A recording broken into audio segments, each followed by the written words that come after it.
শীতকালে কিন্তু বাঙালিরা চাষি বনে যায়। থুরি মালি বলতে হতো। আসলে শীত আসলেই বাড়িতে ফুল গাছের পরিচর্যা করে না এরম বাঙালি কিন্তু খুব কম দেখা যায়। আর ফুলের মধ্যে গাঁদা ফুলটাই বিশেষ করে লক্ষ্য করা যায়। হ্যাঁ, অবশ্যই তার পাশাপাশি গোলাপও থাকে, ডালিয়া, চন্দ্রমল্লিকা, নানান ফুল থাকে।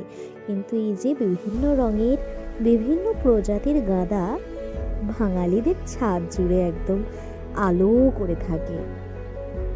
হলুদ বলুন, লাল বলুন, গেরুয়া বলুন, এই সমস্ত গাঁদা ফুল কিন্তু এত সুন্দরভাবে ফুটে থাকে গাছ জুড়ে, সেটা আর বলার অপেক্ষাই রাখে না।